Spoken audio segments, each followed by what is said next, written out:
જે સીડીએસ બિપિન રાવત છે તેમને તેમના નિવાસસ્થાને લઈ જવામાં આવશે અને ત્યારબાદ 12.5 કલાકથી 1.5 કલાક સુધી તેમના અંતિમ શ્રદ્ધાંજલિ પણ આપવામાં આવશે અને અત્યારે જે દ્રશ્યો સામે આવી રહ્યા છે એલિસ લિટરની અત્યારે જે અંતિમ વિદાય છે તેમને આપવામાં આવી રહી છે અને તમામ લોકો અત્યારે ત્યાં ઉપસ્થિત છે અને આ સાથે જ આખરી સફરે જ્યારે આ તમામ જવાનો નીકળી પડ્યા છે ત્યારે સમગ્ર ત્યાં ઉપસ્થિત લોકોમાં પણ દુઃખની લાગણી છે, આ સાથે જ એક ગમગીની છવાયેલી જોવા મળી રહી છે અને અત્યારે જે રીતે અત્યારના જે દ્રશ્યો સામે આવી રહ્યા છે એલિસ લિટર તેમના નિવાસ સ્થાને અત્યારેના આ દ્રશ્યો સામે આવી રહ્યા છે.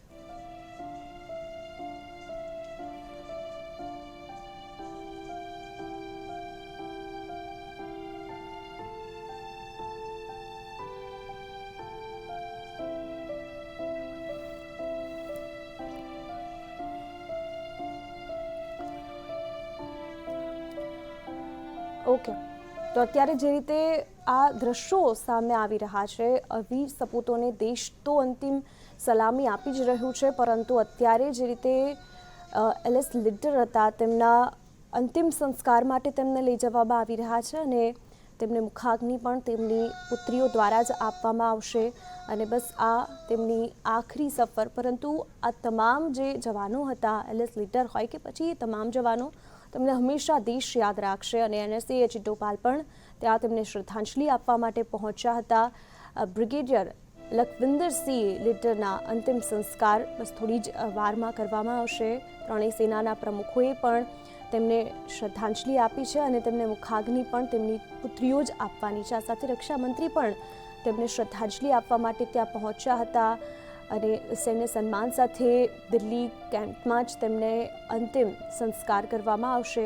કુન્નુરની દુર્ઘટનામાં તેમનો જીવ ગયો હતો, જે હેલિકોપ્ટર ક્રેશ થયું હતું તેમાં તેમનો જીવ ગયો હતો અને તેઓ શહીદ થયા હતા અને હવે એ શહીદની યાદ હંમેશા આપણા દેશવાસીઓના મસ્તિષ્કમાં રહેશે.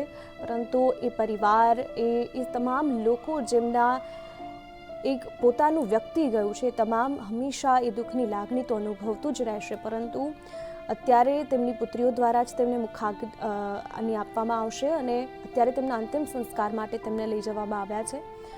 જે રીતે સીડીએસ બિપિન રાવત અને તેમના પત્નીને પણ તેમના નિવાસસ્થાને લઈ જવામાં આવશે અને ત્યાં તેમને શ્રદ્ધાંજલિ અર્પિત કરવામાં આવશે અને ત્યારબાદ તેમના અંતિમ સંસ્કાર જે છે તે દિલ્હી કેન્ટ પરાડ ચોક ખાતે કરવામાં આવશે. ત્યાં સુધી તેમના અંતિમ જે શ્રદ્ધાંજલિ છે તે આપવા માટે જે તમામ દિગ્ગજ નેતાઓ છે તે પણ આવશે. આ સાથે જ સેનાના પ્રમુખ, ત્રણેય પાંખના પ્રમુખો પણ ત્યાં જશે. હેલિકોપ્ટર ક્રેશમાં દેશના 13 જવાનોએ શહીદી વહોરી છે અને તેમાંથી જ એક જે એલિસ લિટર છે તેમને અંતિમ સંસ્કાર કરવામાં આવશે. અને અત્યારે જે આ દ્રશ્યો આપ જોઈ રહ્યા છો, સીડીએસ બિપિન રાવતને લઈ જવામાં આવી રહ્યા છે અને તેમના જે અંતિમ શ્રદ્ધાંજલિ છે તે કરવામાં આવશે. 12.5 કલાકથી 1.5 कलाक સુધી તેમના अंतिम श्रद्धांजलि આપવામાં આવશે.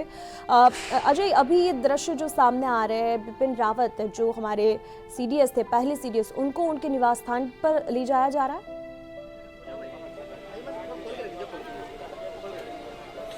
देखिए, निश्चित तौर पे सीडीएस बिपिन रावत और उनकी पत्नी मधुलिका रावत का जो नश्वर शरीर है वो उनके आवास पे पहुंच चुका है. हालांकि पहले इनका खुद बरार स्क्वायर पे जो नश्वर शरीर है वो रखा गया था. पहले से शेड्यूल कार्यक्रम था कि इस वक्त ये इनके आवास पे रखा जाएगा, क्योंकि 11 बजे से लेकर 12:30 बजे के बीच आम जो पब्लिक है जो अंतिम विदाई का हिस्सा बनना चाहती है या सीडीएस बिपिन रावत और उनकी पत्नी को श्रद्धा सुमन अर्पित करना चाहती है, उसको बेसिकली वक्त दिया गया है. और इसके बाद 12:30 बजे से लेकर के 1:30 बजे के बीच जितने भी आर्मी पर्सनल है, पॉलिटिशियन है, गणमान्य व्यक्ति है, वो इस अंतिम विदाई की शिरकत कर सकते हैं. सीडीएस बिपिन रावत और मधुलिका जो रावत है उनको अपना श्रद्धा सुमन अर्पित कर सकते हैं. तो इसी के लिए अभी सीडीएस बिपिन रावत और उनकी पत्नी मधुलिका रावत का जो नश्वर शरीर है फिलहाल उनके आवास पे लाया गया है. वहीं दूसरी तरफ अगर बात करें तो बरार स्क्वायर पे भी एक रस्मी प्रक्रिया चल रही है. ब्रिगेडियर एलिस लीडर जो कि सीडीएस बिपिन रावत के दाहिने हाथ माने जाते हैं, उनके अंतिम संस्कार की प्रक्रिया चल रही है. और खास करके रक्षा मंत्री राजनाथ सिंह की तरफ से एलएस लीडर को श्रद्धा सुमन अर्पित किया गया, श्रद्धांजलि अर्पित की गई। एनएसए चीफ अजीत डोभाल की तरफ से भी श्रद्धांजलि अर्पित की गई।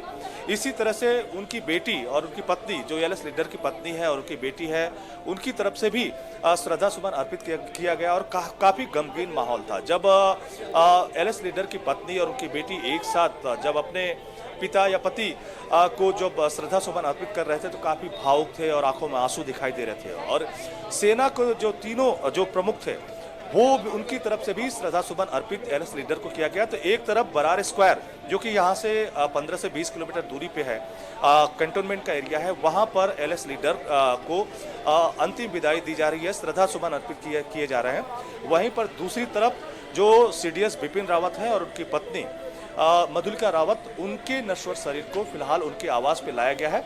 आप देख सकते हैं कि किस तरह से सिक्योरिटी का इंतजाम लगातार बढ़ता हुआ नजर आ रहा है, क्योंकि 11 बजे से आम पब्लिक यहाँ पे आनी शुरू हो जाएगी। तो उसके लिए एक प्रॉपर वे में बैरिकेडिंग की जाएगी और ताकि एक सिस्टम में लोग जा करके आम पब्लिक जो सीडीएस बिपिन रावत को के अंतिम समय का गवाह बनना चाहते हैं, उनको श्रद्धा सुमन अर्पित करना चाहते हैं, उनको यहाँ पे भागीदार बनाया जा सके। आप देख सकते हैं कि सेना के जो आर्मी पर्सनल है, उनकी तरफ से जो फूल मालाएं हैं जो अंतिम विदाई के वक्त रखी जाएंगी, वो यहाँ पे लेके जाते हुए नजर आ रहा है।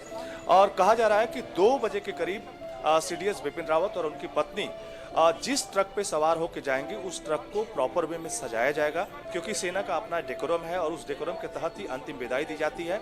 और फिर यहीं से 2 बजे मार्च करते हुए जो कंटोनमेंट पे जहां पे ब्रिगेडियर एलएस लीडर का अंतिम संस्कार चल रहा है, रस्मी प्रक्रिया चल रही है, वहीं पर सीडीएस बिपिन रावत और उनकी पत्नी को ले जाया जाएगा पूरे सैन्य साजो सामान के साथ। और बीच में आम पब्लिक भी अगर खड़ा होकर के इस रस्मी प्रक्रिया का या अंतिम संस्कार का अगर हिस्सा बनना चाहती है तो उसको भी मौका मिलेगा। तो एक तरह से पूरे साजो सामान के साथ ट्रक को सजा धजा करके जो सैनिक हैं सीडीएस बिपिन रावत और उनकी पत्नी को बरार स्क्वायर लेके जाएंगे आर्मी कैंटोनमेंट में। तो फिलहाल यहाँ पर धीरे धीरे जमावड़ा बढ़ता जा रहा है। मीडिया का भी काफी जमावड़ा है, क्योंकि एक एक पल की कवरेज करने के लिए क्योंकि पूरा देश की नजरें जो है कहीं न कहीं सीडीएस बिपिन रावत और उनकी पत्नी के अंतिम संस्कार को जो यहाँ नहीं पहुंच पा रहे हैं, मीडिया के जरिए एक एक पल को देखना चाहते हैं।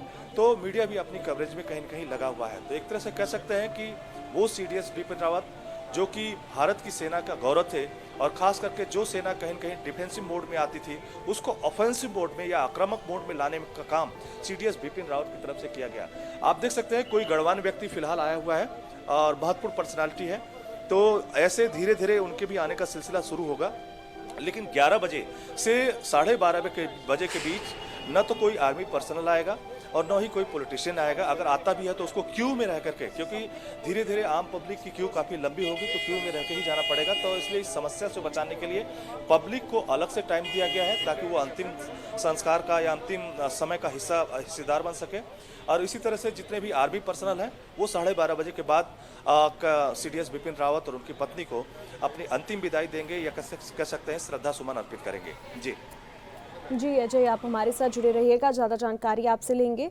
तो અત્યારે જે રીતે સમગ્ર દેશમાં અત્યારે ગમગીનીનો માહોલ છે અને સીડીએસ બિપિન રાવત અને તેમના પત્નીને અત્યારે તેમના નિવાસસ્થાને લઈ જવામાં આવી રહ્યા છે। આ સાથે જ તેમને અંતિમ શ્રદ્ધાંજલિ આપવા માટે જે સામાન્ય નાગરિક પણ આવી શકે એ પ્રકારની વ્યવસ્થાઓ પણ કરવામાં આવી રહી છે અને એના જ માટે બેરિકેડિંગની વ્યવસ્થા કરવામાં આવી રહી છે। અત્યારે જે રીતે सीडीएस बिपिन रावत છે તે પણ પોતાની આખરી સફરે નીકળી પડ્યા છે।